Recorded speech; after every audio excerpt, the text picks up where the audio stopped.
and I found him lying dead in the yew alley, face downward. What did you do then? I hurried across the moor to fetch the doctor, Dr. Mortimer. He was at dinner with Miss Stapleton and her brother. Very well, Barrowman. That's all. Yes, sir. Dr. Mortimer, to what do you attribute the death of Sir Charles? Heart failure, sir. I might add that for some time Sir Charles was in a highly nervous state. Worried. Something was preying on his mind. And did he confide to you what was preying on his mind? Well,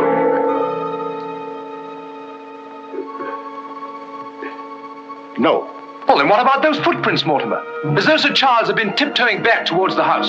I examined them myself, and as a man of science, So did I, Mr. Stapleton. More likely Sir Charles was running. Running? Running from what? If you please, gentlemen, one at a time. Why don't you tell the truth, all of you? Tell all you know. Silence, Mr. Franklin. You've already testified you were not there and know nothing whatever of this matter. Nevertheless, I insist he was murdered. Murdered, I tell you. That will do, sir, that will do. There were no marks on the body of any kind, Dr. Mortimer? None. Then, as his physician, what would you say was the cause of Sir Charles's death? Most emphatically a heart failure, sir. Such, then, gentlemen, is the verdict of this coroner's court. Call it what you like. Sir Charles was murdered. There's more than one person in this room knows I speak the truth.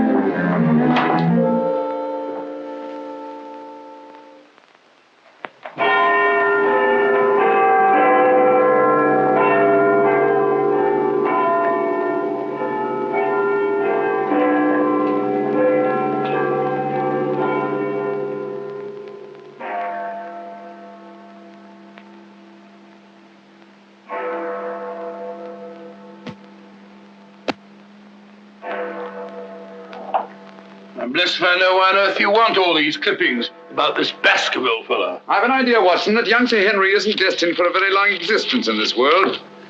What? My conjecture is that he'll be murdered. Murdered? It'll be very interesting to see if my deductions are accurate. Oh, Mr. Holmes, while you were out, a gentleman called to see you and left this. He asked you to give it to me? Oh, no, sir. He just left it by mistake, I imagine. Uh-huh. Dr. Mortimer? He didn't leave his name, sir. No, it's here on the stick, Mrs. Hudson. Oh, is it? I didn't notice. Do you know any Dr. Mortimer, Watson? Huh? What did he want? He didn't say, sir. What do you make of it, Watson? Why should I make anything of it? The fellow came to see you. Ah, but what kind of a fellow? Let me hear you reconstruct him from his walking stick by our usual method of elementary observation. Well, I should say that Dr. Mortimer is a successful man, well esteemed. Good. Excellent. I should say that he does a great deal of his visiting on foot, because the iron ferrule is worn down. Perfectly sound. Let's have a look at this inscription. From his friends of the CCH. CCH. I should say that's the something or other hunt. Really, Watson, you've excelled yourself. Oh, has anything escaped me? Almost everything, my dear fellow. Huh? A present to a doctor, I'd say, is more likely to come from a hospital than a hunt. And when the letters CC are placed before the hospital, the name Charing Cross Hospital rather obviously presents itself. Oh, you may be right. Furthermore, I'd say that Dr. Mortimer had a small practice in the country and was the owner of a dog. How can you tell that? Quite simple. From the teeth marks. Look, you can see for yourself. A rather large dog, I'd say. And unless I'm mistaken, Dr. Mortimer will call on us again in a few moments. Rubbish, Holmes. Rubbish. How the devil can you deduce that? Well, as he left his stick, isn't it reasonable to presume that he'll come back and get it? Dr. Mortimer, sir. Mr. Holmes, Yes, come in, Dr. Mortimer. I took the liberty of calling upon And you. left your stick. Oh, so I did. Thank you so much. A presentation, I see. Yes, sir, from Charing Cross Hospital. This is my friend, Dr. Watson. Of course. How do you do, sir? Mr. Holmes, you're the one man in all England who can help me. Well, won't you sit down? Thank you. A friend of mine is in grave danger. May I inquire his name? Sir Henry Baskerville, heir to the estate of Baskerville Hall. I'm in mortal fear Sir Henry's life will be snuffed out. Why, what makes you think that? I have information which leads me to believe that for centuries past, every Baskerville who's inherited the estates has met with a violent and sudden death. But as I recall it, Sir Charles died from natural causes, heart failure. Apparently. And that was the verdict of the coroner, in which I, as Sir Charles' physician, concurred. But there was one point which I kept back from the police, from everybody. Yes? About 50 yards from where Sir Charles fell dead were footprints. A man's or a woman's? Mr. Holmes, they were the footprints of a gigantic hound. A hound? Well, why didn't you report it? Not a soul would have believed it. During the night it rained, and in the morning the marks were completely obliterated, but I saw them as clearly as I see you. And then, a few days ago, as one of the executors of the estate, I found this old document. Legend of the Hound of the Baskervilles. Let me read it to you, Mr. Holmes. It's quite short. I won't bore you, I promise. Yes, please, go on. In the time of the Great Rebellion, about 1650, Baskerville Manor was held by Hugo of that name, a profane and godless man. One Michaelmas, this Hugo stole down upon a neighboring farm and carried off the daughter of the house. He locked her in an upper chamber, and while Hugo and his friends were carousing, as was their nightly custom...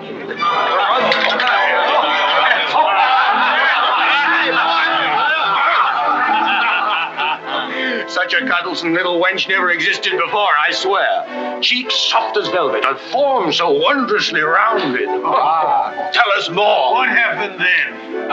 Where was I? Her form, you were saying. Oh, yes. No need to cry out, I told her. Hugo will not hurt you.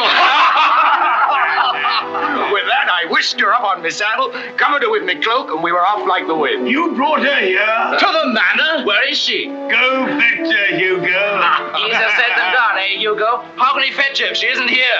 Oh, she is, eh? Come on, I'll show you. I'll take a look.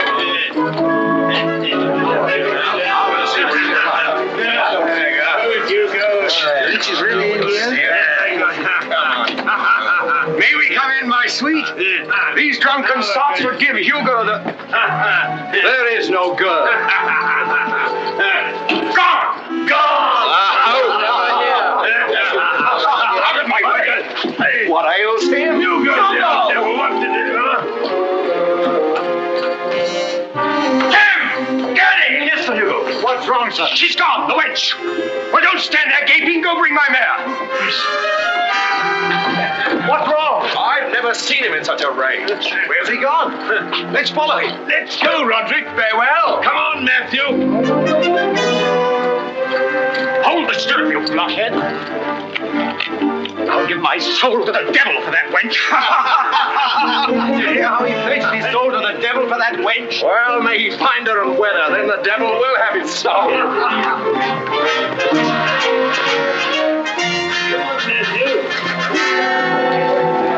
On and on they rode, until suddenly they came upon the body of the girl.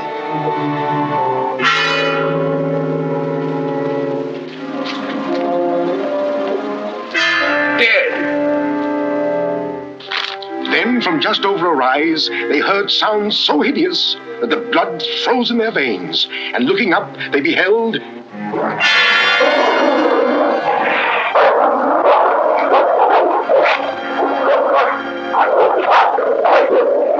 Before we could get at him, Sir Hugo was dead. His body literally torn to shreds. Such is the history of the Hound that has cursed the Baskerville family ever since, many having been unhappy in their deaths that have been sudden, violent, and mysterious. Well, Mr. Holmes? Interesting. Very interesting. What do you think? I don't know. But Sir Henry's arriving from Canada tomorrow. Please understand my dilemma, my responsibility. I was Sir Charles' best friend. My duty is to protect that boy. If I should take him down there to Baskerville Hall and anything happened to him... What I'd suggest, Dr. Mortimer, is that when Sir Henry arrives, you bring him here. Oh, thank you, Mr. Holmes. You don't know what a load you've taken off my mind. Good night, Dr. Watson. Good night, sir. You've left your stick again. Oh, thank you. By the by, Dr. Mortimer, you have a dog. I have no dog. Then how do you account for these marks? Evidently the teeth marks of a dog. I used to have a dog, a small spaniel, but it died. Good night. Good night.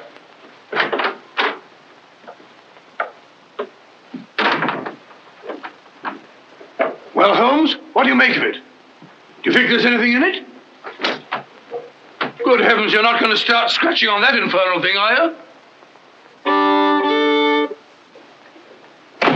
Dear old Watson.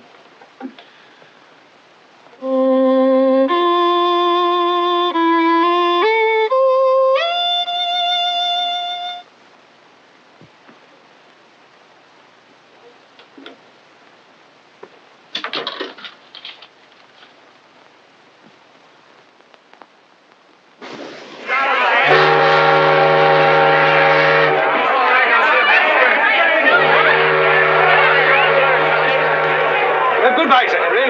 If you ever go back to Canada, be sure you sail with us. Thanks. You've all been wonderful. The very best of luck, sir. And the same to you. Goodbye, Sir Henry. Here you are, sir. Thank you, sir. And you. Thank you, Sir Henry. And you. Thank you, sir. Thank you. sir. Oh, Sir Henry. Oh, it's too bad it's all over. Just when you and Betsy Ann were really getting to know each other. Oh, but we are going to see one another in London, aren't we, Sir Henry? Oh, I should love to.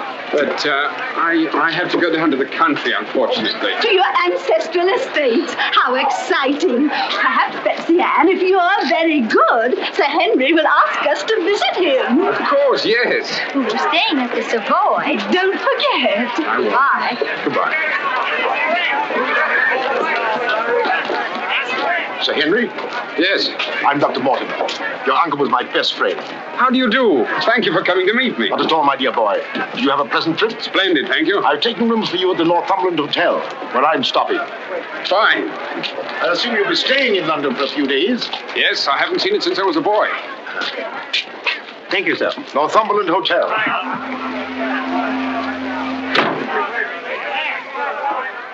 Sir Charles's death was a great personal loss to me. I was more than his doctor. What's this?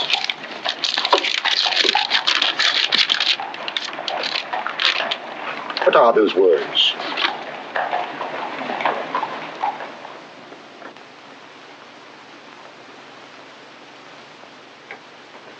Do you mind, Sir Henry? No, not at all. What do you make of it, Mr. Holmes? Why do you think that last word is printed in ink? Oh, that's simple enough. The words have been snipped from the London Times. That's evident from the typography. But the word moor is an unusual word. Your correspondent evidently couldn't find it in the newspaper.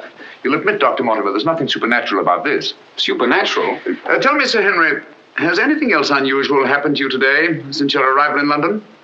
I can't think of anything. Unless you'd say that losing one of your boots is unusual. You lost one of your boots? Yes, and brand new ones, too. Never had them on. I put them outside the door to be cleaned, and when I went to fetch them, there was only one there. Brand new boots, and you put them on to be cleaned? They were tan ones, Dr. Watson. It prevents them from scratching to have them polished first. Now, will you please tell me what this is all about? Dr. Mortimer bringing me here to see you. This letter. It's about you, Sir Henry. Your inheritance in Baskerville Hall. And Dr. Mortimer thinks that it might not be safe for you to go down there. Safe? On account of a hound. A wild, supernatural monster that has cursed you Baskervilles for the last 200 or 300 years. Oh, that sounds grand. A family ghost, eh? Why didn't you tell me about this before, Dr. Mortimer? Well, Mr. Holmes suggested... He's going to tell you about it now, Sir Henry. Take him back to the hotel, Dr. Mortimer. Show him that old document. Tell him everything, the whole business. I'll join you a little later. Come on, we'll stroll back. You can tell me on the way. This is not something to joke about, Sir Henry. Believe me. See you presently. Good night. What's up? Shh. Come on, Watson. What's up now? Where are we going? You'll see soon enough. We've not a moment to lose.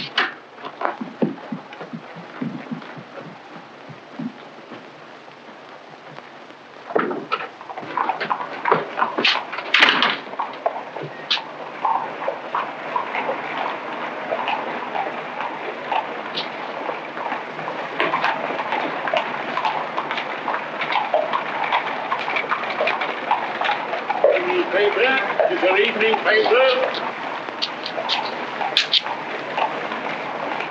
Keep your eye on that hansom.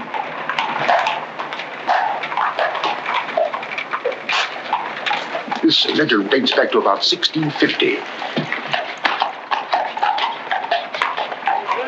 Your evening paper. Get your paper, evening paper.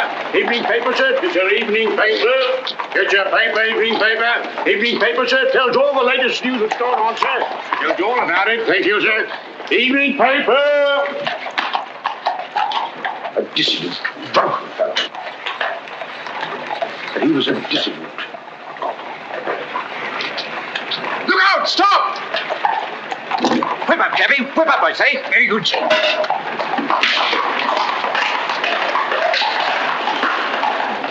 Who was it? I don't know, but it's just as I expected. Hadn't we better hurry on and warn them? No. They're not in any danger now. Here's the number of that hansom. Find out from Scotland Yard who the cabby is, and if you can, fetch him along to the hotel. I'll do my best.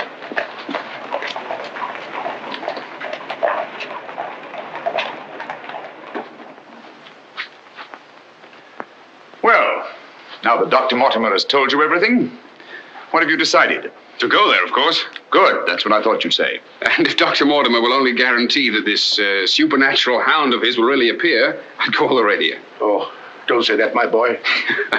Sounds like a bogey story they tell kids to frighten them at night, doesn't it, Mr. Holmes? Yes, rather. It might interest you to know, however, that you were shadowed from my house. Shadowed? Yes, and probably have been ever since you arrived in London. By whom? I don't know. A man in a hansom. He must have seen me run after him and had the cabby dash off.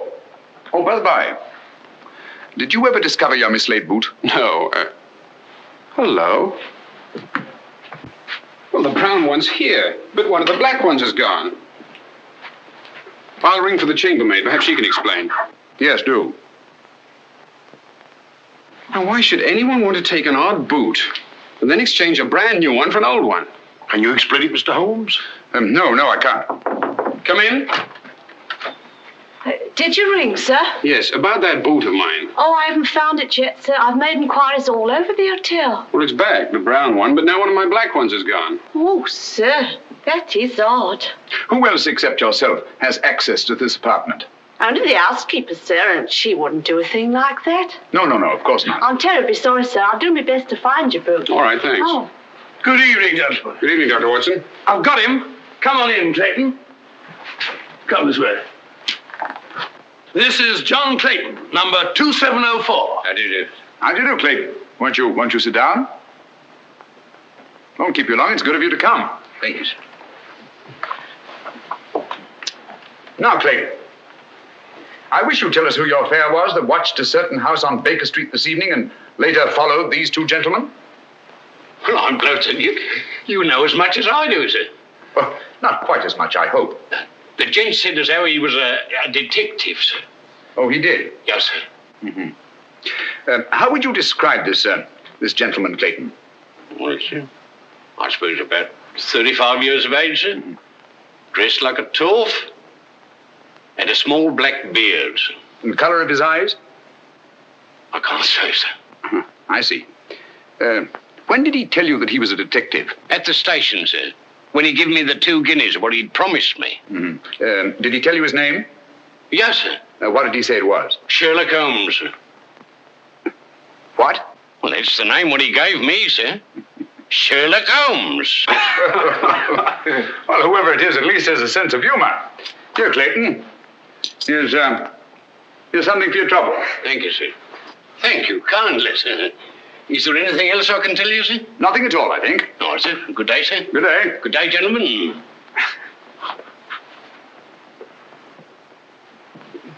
Well, Mr. Holmes, have we progressed, do you think? Perhaps. Tell me, Sir Henry, when were you planning to go down to Dartmoor? Immediately, tomorrow. I'm really awfully keen to see the old place. You'll accompany us, Mr. Holmes. I'd like to very much, Dr. Mortimer, but unfortunately I have some rather pressing business here in London. Of course, and there's no need. Please don't think me ungrateful, Dr. Mortimer. I do appreciate your concern for me. But this story of the Hound, it's nonsense. As for that silly letter and all the rest of it, I'm sure it can all quite easily be explained. I quite agree with you, Sir Henry. But all the same, if you don't mind, I'd like to ask Dr. Watson to go down with you. What, sir? If you don't mind, Watson. Gladly, if you care to come. Of course. I'll be delighted. Good. Oh, thank you, Dr. Watson, and thank you, sir. Then we'll stalk the Hound together. Now, don't take it too lightly, Sir Henry. Well, I must be going. Mr. Holmes. Yes, Dr. Mortimer. About that person calling himself Sherlock Holmes. Very interesting, Dr. Mortimer. You'll keep me posted, Watson. Write me daily reports. To the smallest detail, Holmes. Fine. I give him into your care, Sir Henry. Guard him well. Good night. Guard me well. I like that. Oh, God.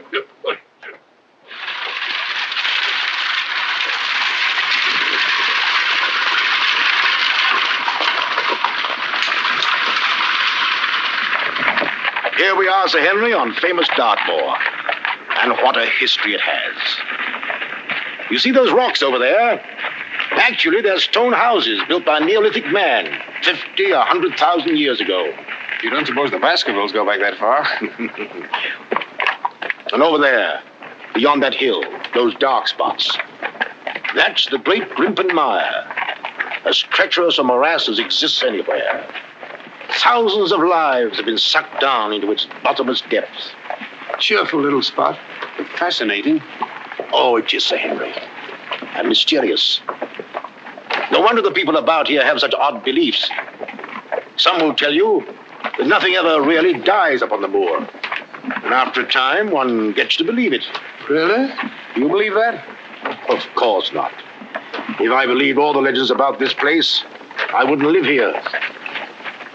I wouldn't have the courage. And now, if you look, Baskerville Hall, the home of your ancestors, Sir Henry.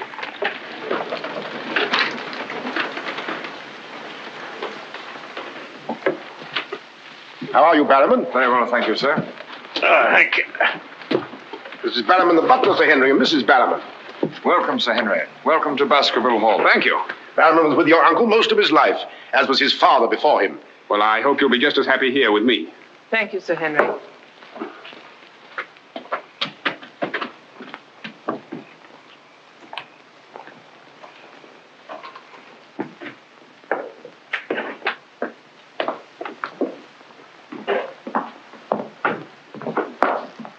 Baskerville Hall. And just as it's always been, Sir Henry, your uncle did some modernizing upstairs, but down here nothing has been added or taken away since Sir Hugo's time. Well, I wouldn't say it's the most cheerful spot I've ever seen. I beg your pardon, sir. What time do you wish dinner served, sir? Early, I think. Dr. Mortimer has to drive home. Tell the coachman to have the carriage ready after dinner. I'll tell him, sir. Now, I suppose you'd like to freshen up. There's hot water in your room, sir. I'll show the way. Thank you.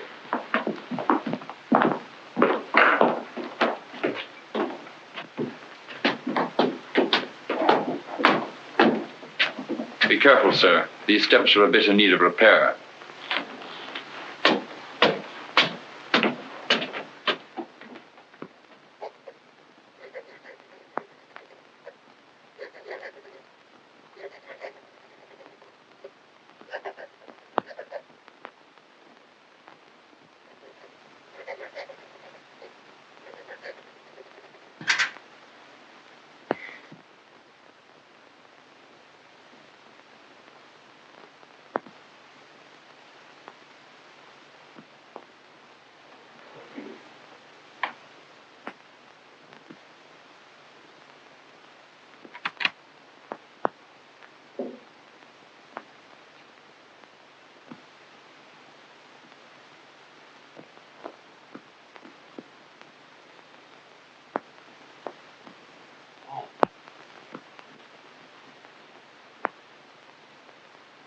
I didn't want to startle you.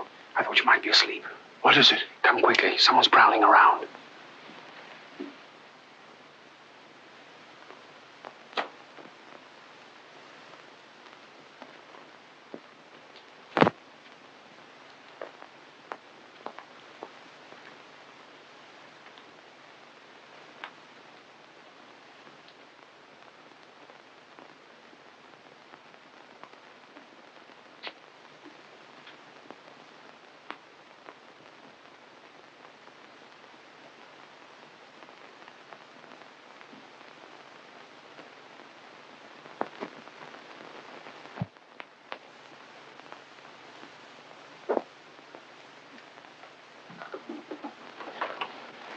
What are you doing, Barrowman?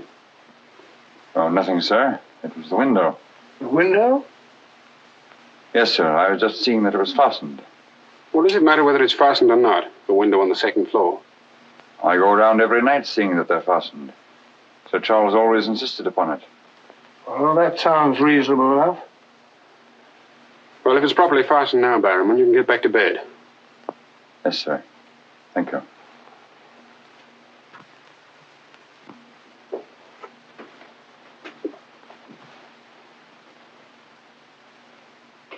Do you see anything?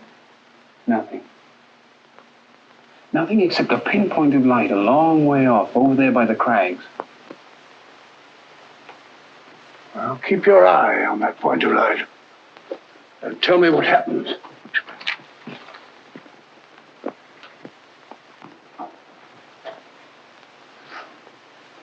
Do you see anything now? It's gone now. There it is again. And there it goes. Just as I thought. Barrowman was signaling to someone. Come on, get some clothes. We'll find out.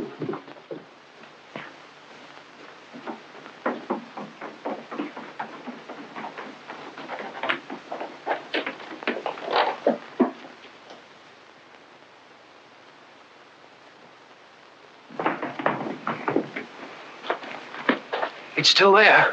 Yes. Try not to lose sight of it.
Crouch down here. Whoever it is may come back.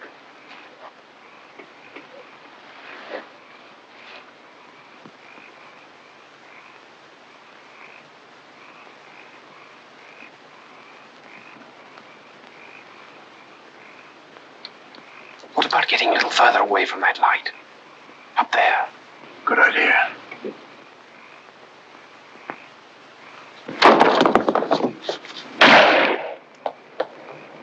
Stop! Are you mad? Whoever it is knows his way among these rocks. We don't. Who the devil can it be? You were right about Barrowman. Yes, but what connection can there possibly be between that horrible creature and Barrowman? You know, I've half a mind to fire the fellow in the morning, then notify the police and let them shadow him. No, it's the last thing that Holmes would want us to do. Our job is to watch Barrowman. Watch him like a hawk. Come on, let's get back.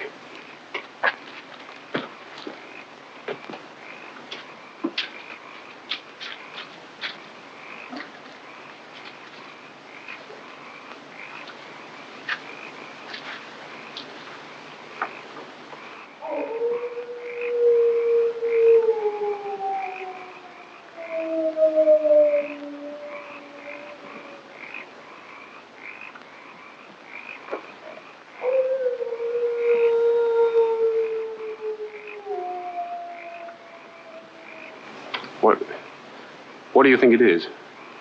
What does it sound like to you? Well, if we were back in London, this would seem ridiculous. Let's get on.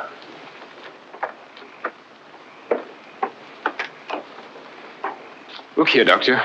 You don't believe that nonsense, do you? Of course not. No more than you do.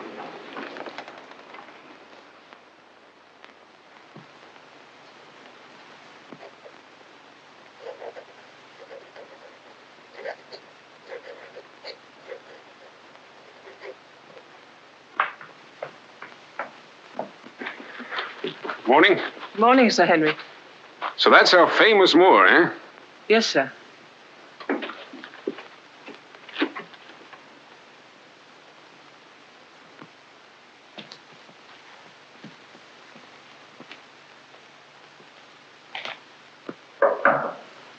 Come in. Oh, where's Sir Henry? He went out, sir. Where? Across the moor. Didn't I tell you to let me know immediately if Sir Henry ever ventured out there alone? I know, but I only just found out from my wife.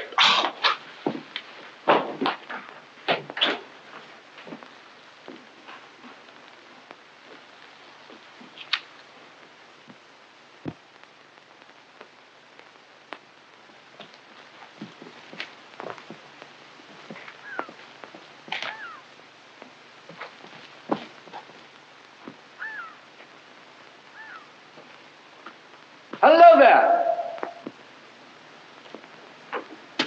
Oh, forgive my shouting at you, Dr. Watson. My name's Stapleton. Live just across the moor. But how did you know my name, sir? Oh, from Dr. Mortimer, one of our neighbors. Oh, yes, sir. Hi, Sir Henry. He's very well, thank you. We were a bit worried he might decide not to come here. After the rumors that followed the sad death of Sir Charles, has Mr. Sherlock Holmes come to any conclusion yet? I really can't say. Oh, is he going to honor us with a visit? I haven't the slightest idea. Well, if I can be of any help, I do hope you'll call upon me. I know this place pretty well. Thank you, but I don't think I shall be needing any help. Wonderful place, this moor. From a scientist's point of view, there's nothing like it. Vast, barren, mysterious. You see those bright green spots over there? Seems a little more fertile than the rest. Fertile?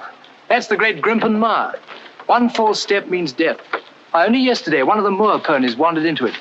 Turned me sick with horror to see it struggling. And the sound of its screams... What's that? Oh, that. Well, the people round here say it's the Hound. Surely you don't believe such rot? Bogs make queer noises. Or perhaps it's a bittern booming. A bittern? Yes, a very rare bird. Practically extinct. If anything is extinct on the moor. Stop! Stop! Look out! Stop! That was a voice. A woman's voice. Thank heavens you heard me. Another few yards, you'd have been into that mire. Looks innocent, doesn't it? But only yesterday, a little moor pony got into it, and that was the end of it. Well, thank you for shouting at me. You're Sir Henry? Yes. Oh, I suppose I should say welcome, Sir Henry, but I'm afraid it wouldn't be sincere. Oh, that's understandable. The stranger coming here and taking the place of someone you were fond of. Oh, it's not that. No? Tell me, what is it? Sounds silly, I know, but Oh, it's not that ridiculous Hound legend. I never used to believe those things till I came to live down here. But you do now. You're rich. You can go anywhere you want to. There are so many other places to live in the world. Interesting places. Just now, I find this place very interesting. Why, hello, Beryl. Hello.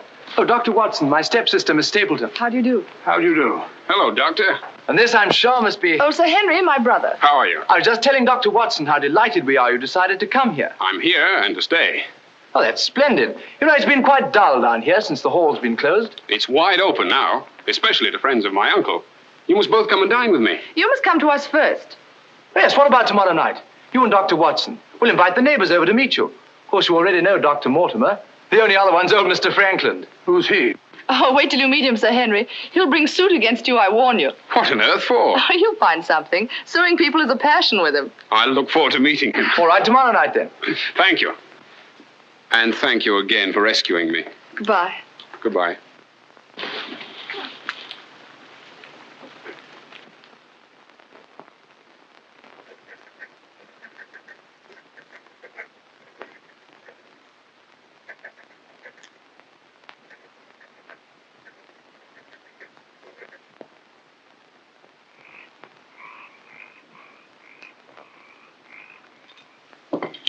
And were it not a personal insult to Sir Henry, I would never have come here this evening. Oh, but why, Mr. Franklin? As a stickler for convention. I'm not in the habit of breaking bread with my host on the eve of prosecuting him. Great heavens, what crime have I committed now? A most gruesome one, Mr. Stapleton. That of body snatching. What? You're a body snatcher, sir. A ghoul, a despoiler of graves. Oh, come, Mr. Franklin. That's a very serious charge. Oh, Beryl, Refill Mr. Franklin's glass, will you? Thank you, my dear. And an excellent vintage it is, too. But if you're implying that I'm tipsy, sir... Oh, of course he's not. Tell us more, Mr. Franklin. Whose body has Mr. Stapleton been snatching? According to my evidence, sir, Mr. Stapleton was seen digging among the old stone huts on the moor and removed from there a skull. Oh, that. A most interesting relic, Sir Henry, of Neolithic man. I'll show it to you after dinner. 50,000 years old if it's a day. Nonetheless, sir, you removed it from the grave without the consent of the next of kin. And according to British law, that constitutes body snatching. Deny that if you can. But what good will it do you to prosecute Mr. Stapleton? None, sir. I have no interest in the matter. I act entirely from a sense of public duty.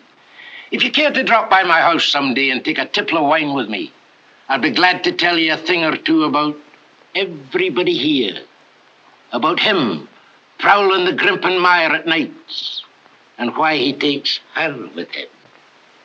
Oh, there's no secret about us. As you know, I dabble a bit in the occult. Mrs. Mortimer has very strong mediumistic qualities. She finds the old caves on the moor particularly conducive to psychic phenomena. Very interesting. Have you ever tried to communicate with my uncle since his death? Oh, yes, on several occasions, but with no success. But if my wife would consent to a seance tonight, while you, Sir Henry, are present, we might... No, James, not tonight. Please. Perhaps some other time. Shall we have coffee in the drawing room? Why, of course, Mrs. Mortimer. I could persuade my wife. Don't you think? Yes, the mist. Well, if you and Dr. Watson would care to see my little collection. Oh, yes, the skull. Yes, we're in here. I'd like you very much. Quite a museum. Oh, a very modest little collection. But this one really is quite a treasure. You'll observe its unusual cranial index. Gentlemen, my wife has consented. She's agreed to a seance. Splendid. Oh, fine. Please come at once. Now then, if you'll all get chairs and arrange yourselves naturally, comfortably here by the fire. As Shakespeare says, you can call spirits from the vasty deep, but will they answer? They'll not answer scoffers or skeptics. If that's your attitude, Mr. Franklin, perhaps you wouldn't mind leaving us. Oh, I'm sure Mr. Franklin didn't mean to doubt. Of course I doubt. And I ask you to keep a civil tongue in your head, Dr. Mortimer. Ordering me out from under the roof of my host is grounds for a very nasty little lawsuit. Oh, come now, Mr. Franklin. Sit down by me. Now, tonight we may communicate with Sir Charles. Find out what he feared so greatly. What he was running away from. Now, Jennifer, you sit here, please. Sir Henry, here. Or would you please put out those lights? Certainly. Stapleton, that light, please. Dr. Watson.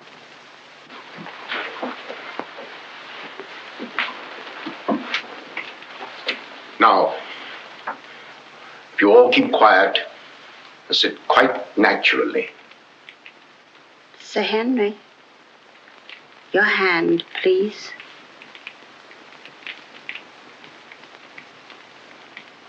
Sir Charles, can you speak to us? Let us know if you're present. There are things that only you can explain. Speak to us, Sir Charles, if you're here. There are things that only you can tell us. Sir Charles, can you speak to us? Let us know if you're present.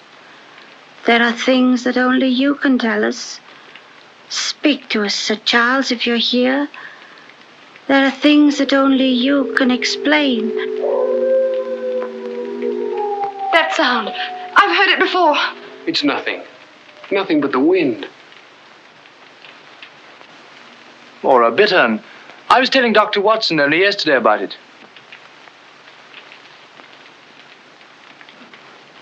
Sir Charles?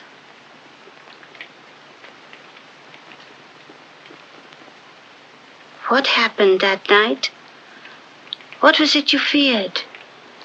Tell us, Sir Charles, of all the weird, terrible things that have happened on the moor. Listen. There it is is again. Oh, I can't stand it. Will somebody put on the lights, please? I tell you, it's nothing. Nothing but the wind.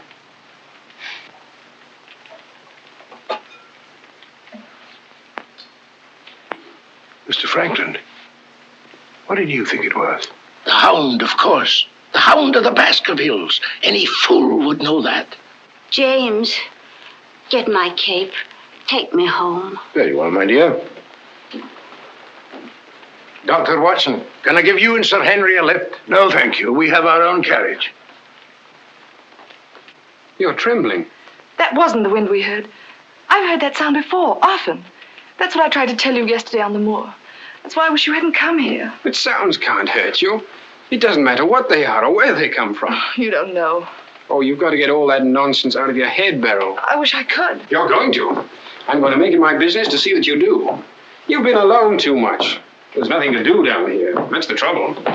I'm going to change all that, if you let me. We'll go fishing together, riding. You like riding?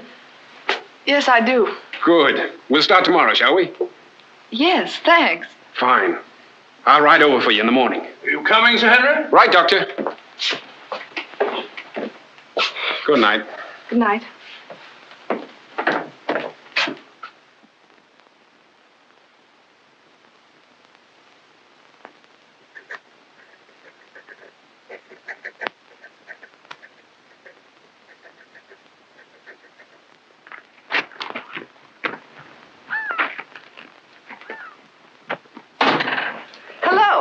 Hello, Beryl. Well, where shall we go today? There's one place we haven't been. High Tor. Fine.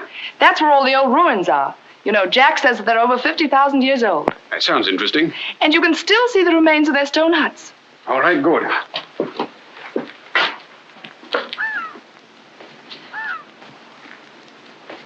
Those flattish stones over there, they're graves.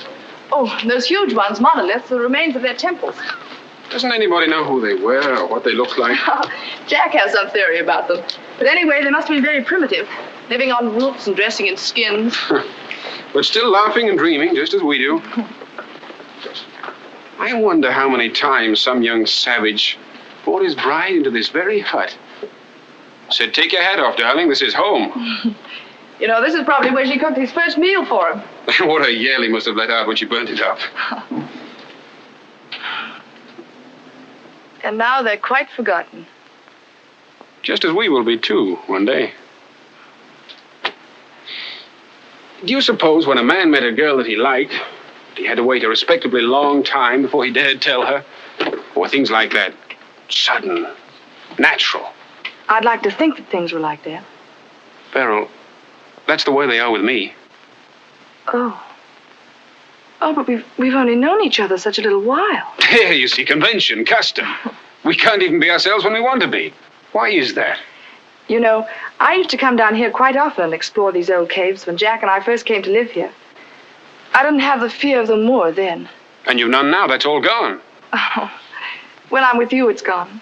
I seem to forget it, laughing and talking. But when I'm alone, it all comes back to me. And at night, I still wake up trembling, as if in my sleep I could hear those awful noises. Then it gets bad as ever, and I think of you, and I wish you weren't here. Oh, don't say that. Well, I wish you were in London or in Canada. But even if I wanted to go back to London or Canada, I couldn't. Why not? You know why. You must know why. I can't go anywhere now, unless you come with me.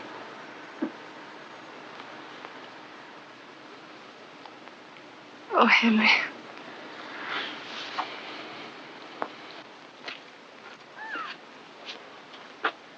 Oh.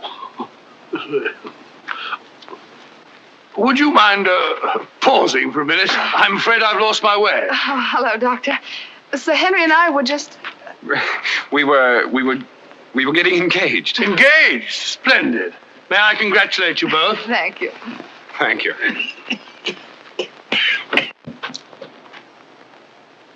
Who is that? It seems that we didn't pick a very secluded spot. What do you want? Just crossing the moor, sir. Just crossing the moor. I'd be peddling my wares, sir. I must have something here. Would interest you, sir? How about it? How about a nice mouth organ, sir? No, No, thank you.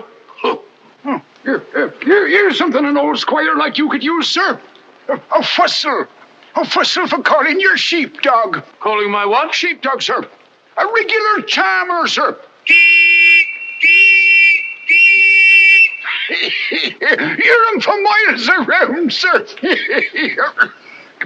Take it away and yourself with it. I'll get some scent for the lady, sir. That'll do. Be off about your business. All right, sir. I ain't doing no harm.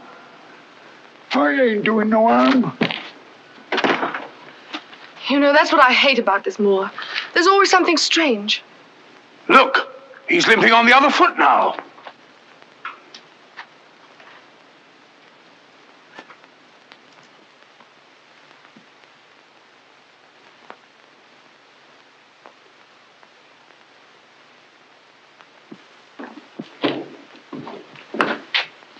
Bannerman?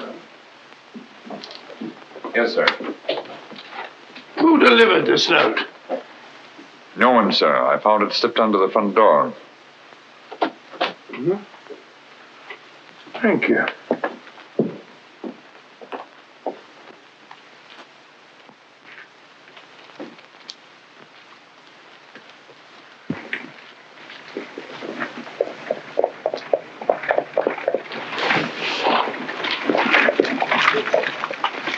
Bannerman, is Sir Henry at home? No, sir. He's gone across the moor. Oh, I'm sorry I missed him. Did Dr. Watson go with him? No, sir. Oh, thank you, Bannerman. I'll tell Sir Henry you called, sir. Yes, do.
Was it you who sent me that communication? I did, sir. Out with it. Whatever it is you want me to hear. I only want you to hear this zither, sir. Zither? He don't come no finer, sir. What blasted impertinence. Getting me out here to say... Look here, my man. You're up to something. I only ask you to try him, sir. Be careful. This thing's loaded. Who are you? Well, I might ask the same of you, sir. Prowling around the moor, spying out on everybody. That's my business. To spy. Oh, what is it? Yes, and if you want to know who I am, I'll tell you. Who are ye? I'm Sherlock Holmes.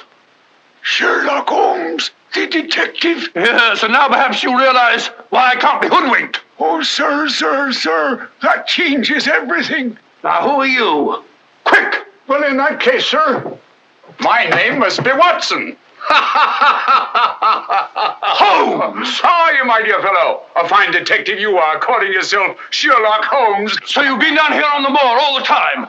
That's a fine way to treat me, I must say. Send me down here. Let me think that you were in London, working on that blackmail case. Let me sit up half the night, writing those blasted reports. Eerie reports, my dear Watson, and very valuable they were, too. I made arrangements to have them forwarded on to me.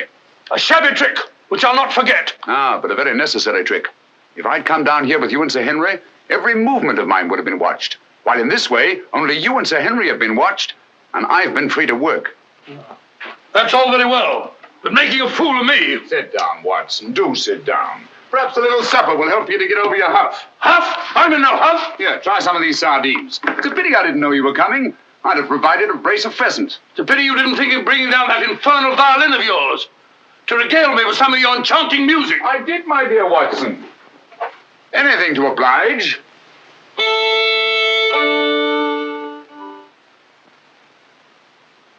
Well, if you've had enough to eat, Watson, and you're feeling in better spirits, I think we'd better be getting along. Getting along where, if I'm not prying? I'm returning with you to Baskerville Hall. There are still some gaps to be filled in, but all in all, things are becoming a little clearer. Not to me, I assure you. Still a hopeless jumble. Mr. Franklin, Dr. Mortimer, the Barrowmans. Put it all together, and what have you got? Murder, my dear Watson. Refined, cold-blooded murder. Murder? There's no doubt about it in my mind.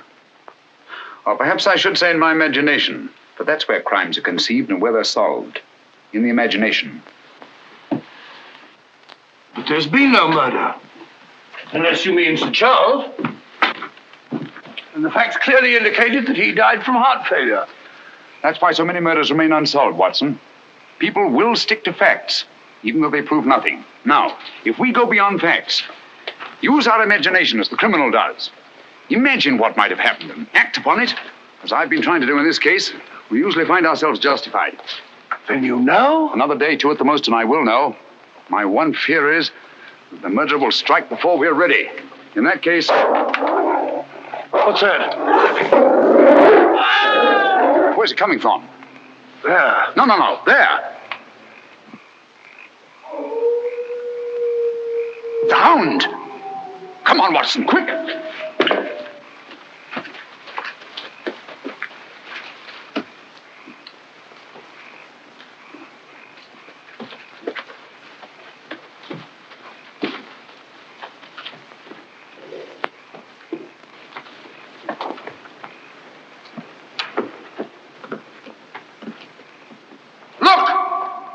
Sir Henry!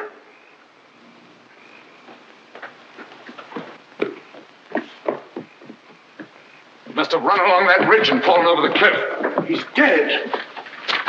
Skull crushed in. The convict. Thank heaven. What? That's the man I shot at the night we arrived. The man Barrowman was signaling to. Who is it? The Notting Hill murderer. He escaped from prison last month. Been hiding on the moor ever since. The Notting Hill murderer? Do you mean that he is responsible for all this? That remains to be seen. But he's wearing Sir Henry's clothes. Yes, that accounts for it. Accounts for what? For the Hound. These clothes were the cause of that poor devil's death. Do you mean that the Hound was after Sir Henry? Yes, and mistook the convict for him because of the scent of the clothes. Do you remember that missing boot, Watson? Why do you suppose the brown one, the one that had never been worn, was so mysteriously replaced and the black one taken? Why? Because a boot that had never been worn wouldn't have had the scent of the owner, and the black one had. But how does this convict come to be wearing Sir Henry's clothes? Oh, well, that's simple enough. Why, Dr. Watson. Somebody hurt? Who's this? The convict who escaped from Princeton. Oh, how terrible. I heard a cry. That's what brought me over here. What's your theory about it, Mr. Holmes? You're quick at identification. Oh, everybody knows you, sir. As a matter of fact, we've been expecting you down here. My name's Stapleton. How do you do? You came in time to see a tragedy. Yes. It's most unpleasant remembrance for me to take back to London tomorrow. Oh, must you go so soon? I've been looking forward to meeting you. Yes, I'm afraid I must. We were hoping, Mr. Holmes, that you may be able to shed some light on the occurrences that have puzzled us down here. Yes, but an investigator needs something more than legends and rumors. Oh, quite so. Give me a hand, will you, Watson? We better put this poor fellow in one of the huts till the morning. Oh, let me give you a hand. Oh, I think we can manage all right, thank you.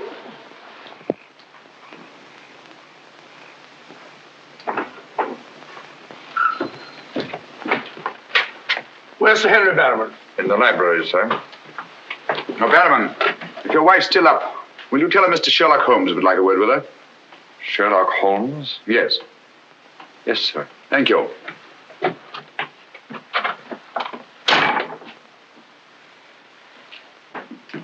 Sir Henry.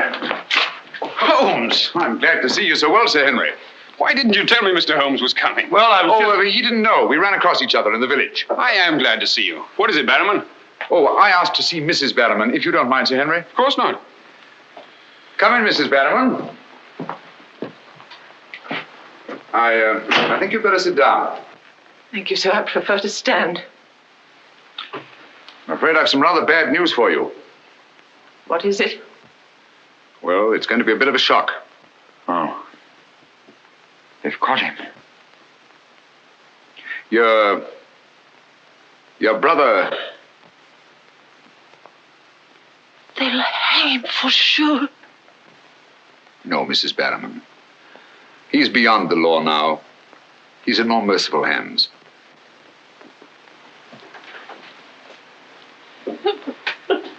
We came upon the poor fellow as we were crossing the moor. He must have missed his footing and fallen over the cliff.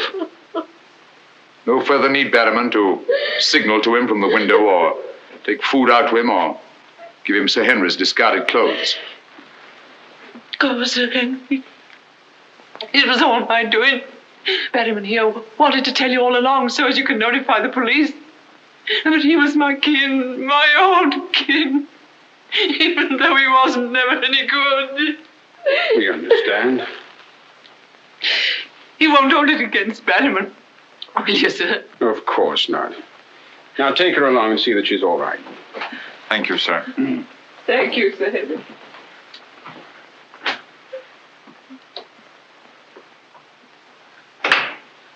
Well, it's nice to get that in cleared up, for their sake as well as mine. It clears up everything, I think, Sir Henry. That poor devil must have been completely demented. And that accounts for those dreadful noises that we've been hearing from time to time. Exactly. Your troubles are over, Sir Henry. I really am most grateful, Mr. Holmes. No, not at all. I've done little enough. But you can sleep peacefully in your bed now and commence to lead the life of a happy country squire. Well, not for a little bit, I'm afraid. I'm off to Canada again. Canada? Beryl, Miss Stapleton, and I are going to be married. Miss Stapleton? a very charming young lady. Congratulations. Everything's arranged. Her brother's giving us a farewell party tomorrow night. We'll be married in London the following day, and then off for a honeymoon to Canada. My congratulations too, Sir Henry. Thanks. What luck you're here. You and Dr. Watson will be with us tomorrow night. No, I'm sorry. I'm afraid I can't. I must hurry back to London, and so should you too, Watson. We'll have to report to the police here about that convict in the morning, but there's a train leaving early in the afternoon. Oh, what a pity. Beryl will be dreadfully disappointed. Now, we'll remedy that when you come up to London. You must dine with us before you sail.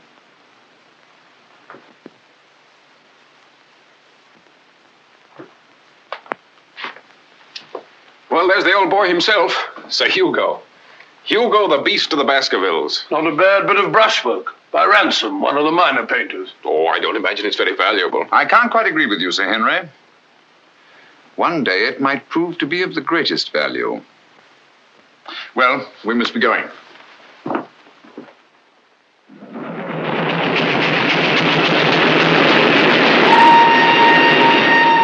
There's still one or two little points, Holmes, that I can't for the life of me reconcile with your theory about that poor demented convict. One or two little points? But surely you can't mean that he was in London 3 weeks ago? Sent that letter? Stole that boot? Of course not. Then who the devil did? The same person who was responsible for the death of that convict last night and will try again to murder Sir Henry tonight.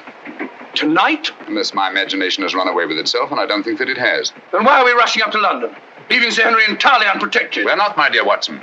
We're just giving the impression of rushing up to London. In a minute and a half, we'll be in Oakhampton. There, we'll catch a train back to Dartmoor. If my surmise is correct, we'll nab our man in the act. But if you know who it is, why all this roundabout rigmarole? Why don't you have him arrested? Because I've no case. Not a shred of evidence that would hold in any court.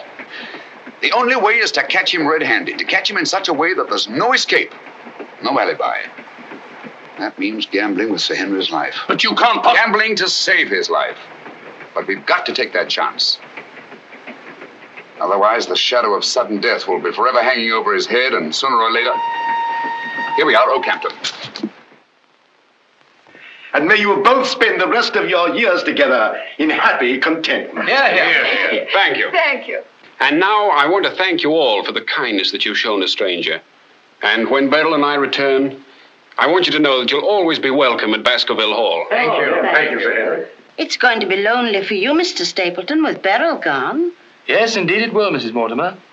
I shall be more dependent than ever upon you, my neighbors. Don't count upon me, sir. In my opinion, you're a body snatcher.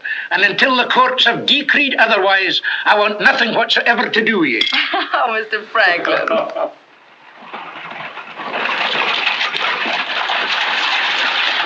I say, driver, can't we go a little faster? I'm doing the best I can, sir.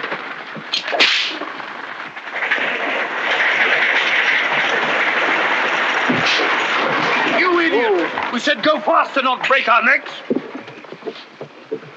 How far is it to Baskerville Hall? It's 5 miles by road, sir, but if you want to cut over the moor, it's only about 3. Here you are.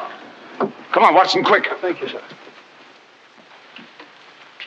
It's been a wonderful evening, Stapleton. Well, glad you could be with us, Mortimer. Thank you. Take this brooch, my dear, and wear it on your wedding dress. It belonged to my great-grandmother. Something old, something new. You know. Oh, that's so sweet of you, Mrs. Mortimer. Thank you so much. And come back to us soon, both of you. We will. May I offer you a lift, my lad? It's such a beautiful night, Mr. Franklin. I think I'll walk, thank you. Merely a gesture of hospitality. Reject it if you like. Get up there!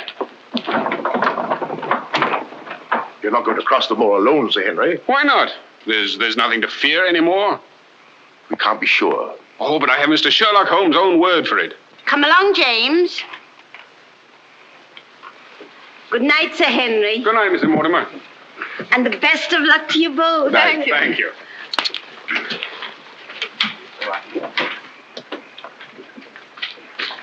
Good night. Good night. I wish you'd let Mr. Franklin drive you home. I wanted to stay and say good night to you.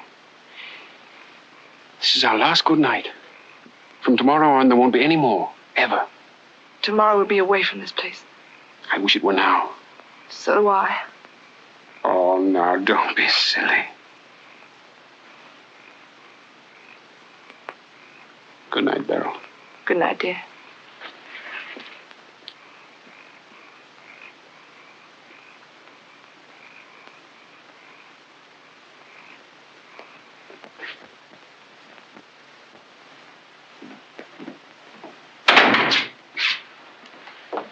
Well, was it a nice party? Wonderful. Everything, and most of all you. Jack, I haven't said very much about going away, but you know how I feel. Yes, of course. It had to be. Well, you won't be too dreadfully lonely, will you? Well, I shall have my work. And... Henry and I'll be back before you even know it. Yes, of course you will. Well, you better go to bed now. You've got a big day ahead of you tomorrow. Good night, Jack. Good night, dear.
Over there. We'll head him off.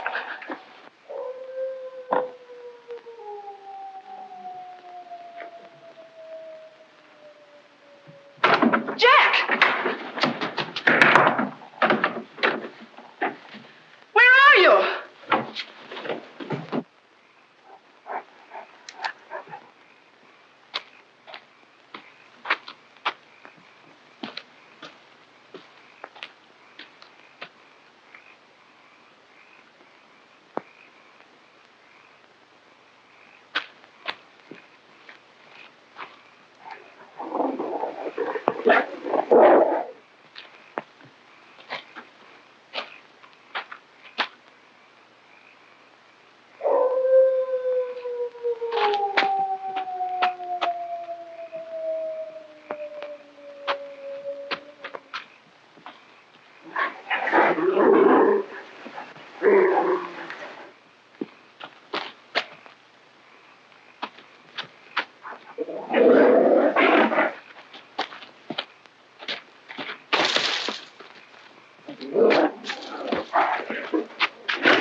Coming to.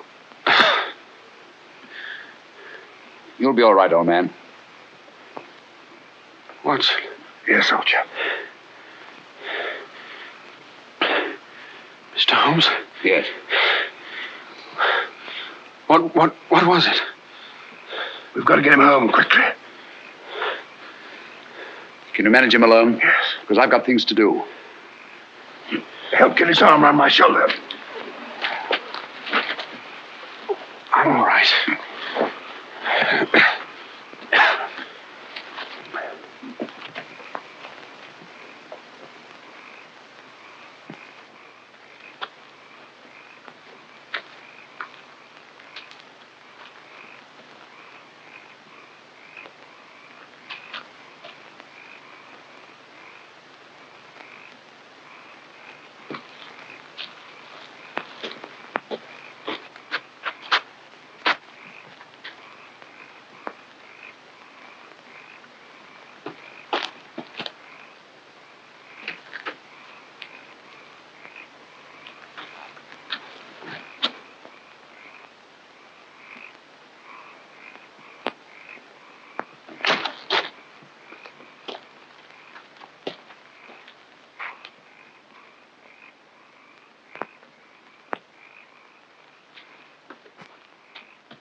It's pretty painful, I know. But it won't take much longer. Go on, it doesn't hurt. Now, Mrs. Barrowman, some gauze, please.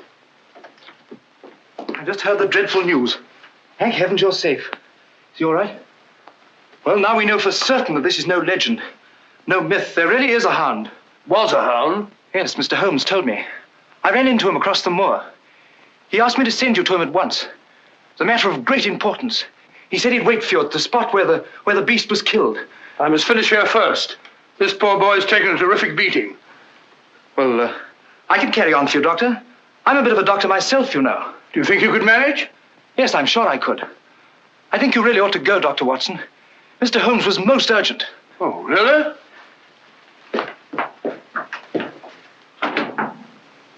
I shall need some hot water, Mrs. Barrowman. Oh, I want it boiling, please. Yes, sir.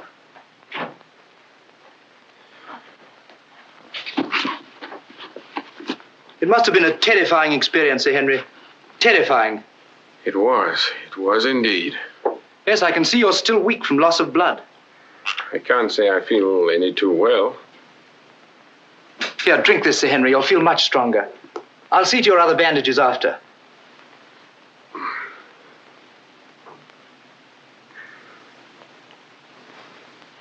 Oh, it may taste a little bitter, but don't mind that.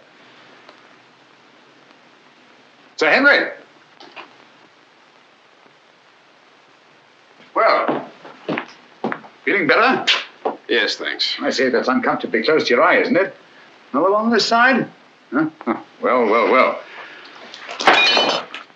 Oh, I'm terribly sorry. That was clumsy of me. It was only a bit of a tonic. Sir Henry's lost considerable blood. Yes? Henry! Henry! I'm all right, darling. Oh, no, you're not. We heard those dreadful noises on the way home. It's a mercy he's alive. I owe you an apology, Sir Henry, for jeopardizing your life. Jeopardizing? But you saved my life. But there was no possible way for me to foretell the fog. And I must apologize, too, for deceiving you last night. When I told you that your troubles were over, I knew that they weren't. But if I hadn't cleared out, the crisis which came tonight would have been indefinitely postponed, with the shadow of death hanging over you. And over you, too, Miss Stapleton. You knew this was going to happen? How could you know? The person who wanted to snuff out your life, Sir Henry, was the same one who plotted to kill your uncle. He wanted to get you both out of the way so that he could lay claim to this place, to the whole Baskerville estate.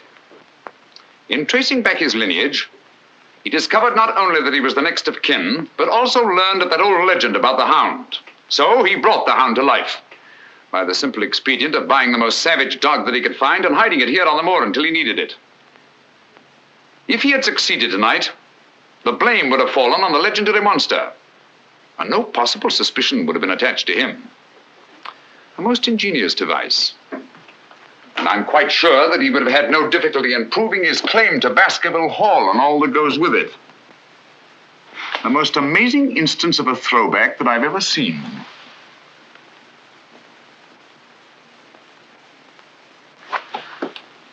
And you can see for yourself. Stapleton! One move and I'll shoot. Jack! You two, stay where you are. You're under arrest, Stapleton. For the murder of Sir Charles Baskerville, the murder of a convict, and the attempted murder of Sir Henry. You can't arrest me, Holmes. Now, one move from any of you and I'll blast you all to kingdom come.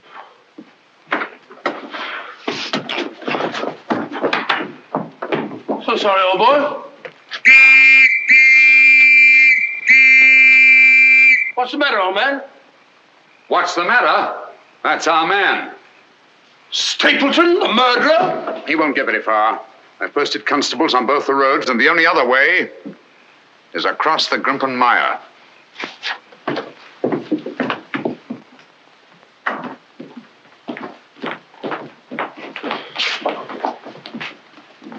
I'm so sorry, Miss Stapleton. I wish I could have spared you this. Well, that officially closes the case, Sir Henry. And a very interesting case for your annals, Watson. An ordinary dog, an ingenious criminal. And a more ingenious detective. I owe you a tremendous debt of gratitude. Oh, we all do, Sir Henry. Mr. Holmes, we've admired you in the past, as does every Englishman. Your record as our greatest detective is known throughout the world. But this, seeing how you work, knowing that there is in England such a man as you, gives us all a sense of safety and security. God bless you, Mr. Holmes. Thank you, Dr. Mortimer. Thank you. And now, if you don't mind, I've had rather a strenuous day. I think I'll turn in. Of course. Good night. Good night. Good night. Good night, Mr. Holmes. Good night. Oh, Watson, the needle.